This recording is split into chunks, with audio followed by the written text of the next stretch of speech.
If you have these 4 traits, then you will be successful at the LSAT.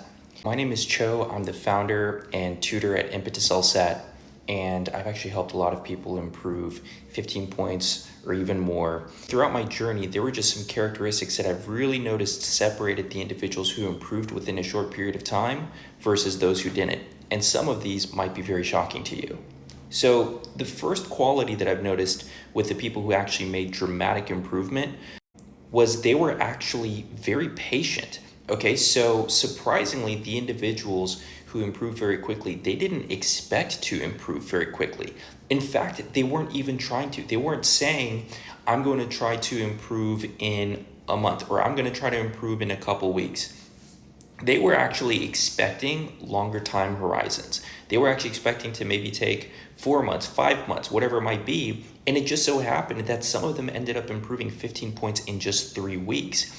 And what I'm trying to say here is not that if you have a short time horizon, you won't be able to accomplish your goals. Certainly the fact that, some people were able to improve in 3 weeks shows that it's definitely possible. However, I think it's just the mentality. The mindset of individuals who are more patient is they are more focused on learning concepts in depth and really truly understanding one specific thing before moving on to the next.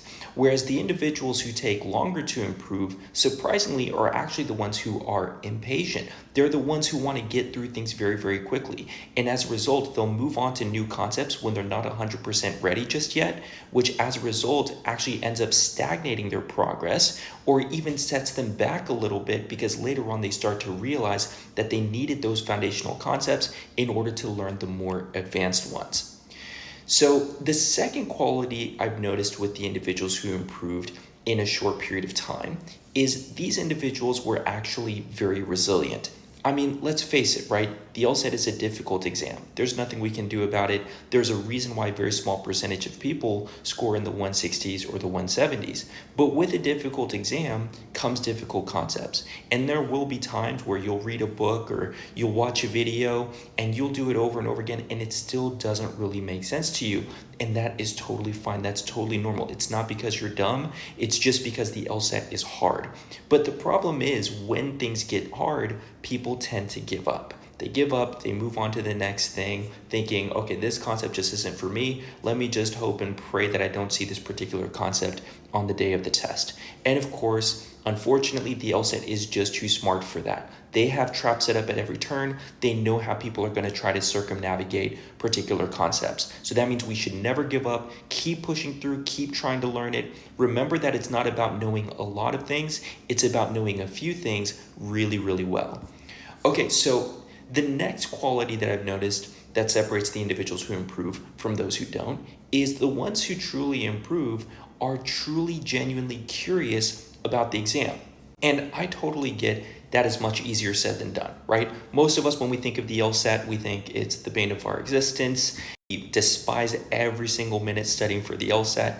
And I totally get that. But at the same time, who do you think is going to be more motivated to study for the LSAT? Someone who wakes up every single day despising every minute that they study, or someone who wakes up every single day and is curious and is ready to learn? Of course, the individual who's curious is going to be the one who stays more motivated. And one thing that I've really noticed is the individuals who are curious, they differ in the types of questions that they ask compared to the people who are not so curious. So someone who is not entirely curious about the LSAT or someone who doesn't think deeply about the LSAT will simply ask questions like, why is A right? Why is B wrong?